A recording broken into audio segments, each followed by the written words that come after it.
सामिन कराम अस्सलाम वालेकुम।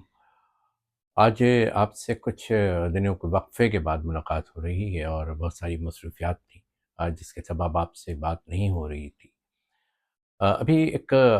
मसला, एक मामला, एक मरहला या अ, एक अमूमी मसला जो है वो ज़ेर बहस आया हम दोस्तों के दरमियान, जहाँ ये मसला हुआ कि हमारे पास वक्त कम है।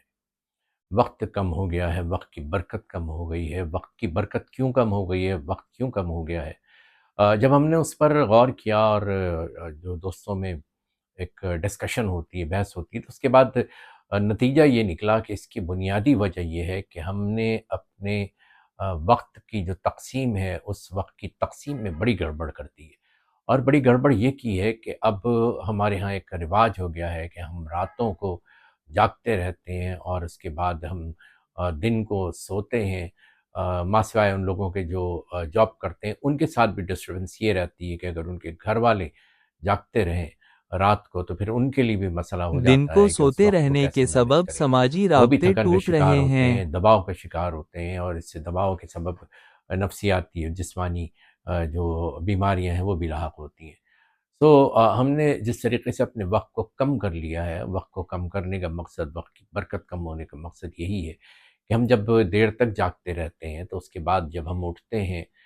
जब हम उसके बाद सोते हैं तो हम तकरीबन 1, डेढ़, 2 बजे, ढाई बजे, बाद लोग 4 बजे तक भी उठते हैं। उसके बाद वक्त कितना रह जाता है, दिन कितना रह जाता है, क्योंकि देखें आप लाख जागते रहें, लेकिन जो दिन का वक्त होता है वही दिन का वक्त होता है, और उसी दिन के वक्त को आप जो है कारआमद बनाते हैं। तो सबसे जो अहम बात सामने आई, जिससे मैं आपसे शेयर करना चाहता हूँ, वो यही बात है कि अगर आप अपने सोने के निज़ामुल औक़ात को उसी के मुताबिक कर लें कि जिसके मुताबिक होने चाहिए, तो फिर ये मसला कि जी वक्त नहीं है, वक्त कम है, बीमार हो गए हैं और नींदें उड़ गई हैं और भूख नहीं लग रही है और प्यास नहीं लग रही है और थकन हो जाती है, ये तमाम चीज़ें वाबस्ता हैं आपकी इस आदत से कि जहाँ आप रातों को जागते हैं और दिन को सोते हैं। इस आदत को तर्क कीजिए, यकीन जानिए आपके ये तमाम मसाइल और ये शिकायत कि आपके पास वक्त कम है, ये ख़त्म हो जाएंगे कि जब आप अलस सुबह उठेंगे, सुबह 6 बजे उठेंगे,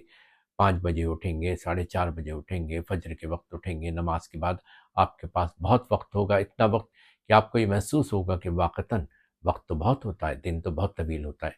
सो अपनी इस आदत को तब्दील कीजिए, इंशाअल्लाह इसमें आपका फ़ायदा ही होगा। इजाज़त दीजिए, अल्लाह हाफ़िज़।